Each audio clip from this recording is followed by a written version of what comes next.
warahmatullahi wabarakatuh. Perkenalkan, nama saya Risma Amelia dari Program Studi Sosiologi Fakultas Ilmu Sosial dan Ilmu Budaya Universitas Trunojoyo Madura. Di sini saya ingin mempresentasikan hasil analisis saya pada mata kuliah Sosiologi Industri yang berjudul Implementasi Pabrik Tempe Bapak Munir di Karanganyar, Desa Banyuajuh, Kecamatan Kamal, Kabupaten Bangkalan, dengan menggunakan 4 jenis analisis. Analisis yang pertama yakni social mapping. Yang dimaksud dengan social mapping adalah teknik untuk membuat gambaran kondisi sosial ekonomi masyarakat. Pada analisis tersebut, industri rumahan Bapak Munir terletak di Banyuajuh, Kecamatan Kamal, Kabupaten Bangkalan, yang tidak jauh dari pasar sehingga diperlukan beberapa menit menuju jalan raya. Berdirinya industri rumahan ini berawal dari sang pemilik pengalaman membuat tempe sehingga dapat termotivasi untuk membuka usaha sendiri. Proses social mapping ditemani langsung oleh Bapak Munir selaku pemilik tempe.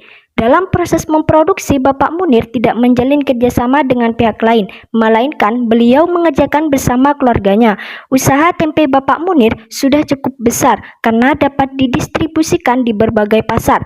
Bapak Munir tidak hanya memproduksikan tempe namun juga menjualkan kedelai kepada pedagang-pedagang yang membentuk usaha lainnya. Analisis yang kedua yakni diagram Venn. Yang dimaksud dengan diagram Venn adalah dilakukan untuk mengetahui bagaimana gambaran mengenai permasalahan yang timbul pada suatu industri. Permasalahan yang dialami Bapak Munir adalah pemasaran, karena pada masa pandemi Bapak Munir mengalami penurunan sehingga mengalami kerugian yang besar. Dan yang kedua, masalah pengiriman. Tempe jika bermasalah seperti ban bocor, maka akan telat untuk sampai ke pasar-pasar. Analisis yang ketiga yakni food basket, yang bertujuan untuk melihat secara detail mengenai pola konsumsi industri.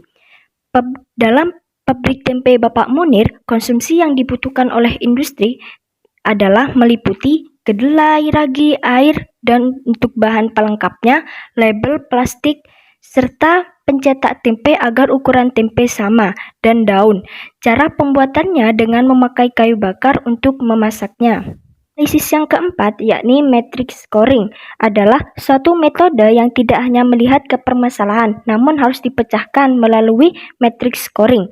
Dalam wawancara kemarin, saya memberikan nilai untuk setiap permasalahan yang dihadapi Bapak Munir, dan hasil wawancara skor terbanyak pada permasalahan pemasaran sebanyak 8 skor, dan permasalahan yang kedua adalah masalah pengiriman dengan skor sebanyak 4.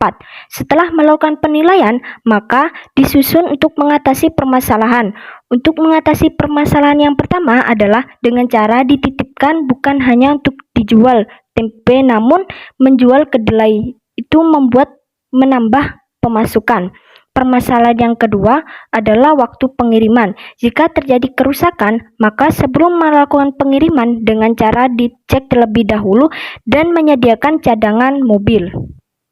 Hasil presentasi analisis saya, kurang lebihnya mohon maaf. Wassalamualaikum warahmatullahi wabarakatuh.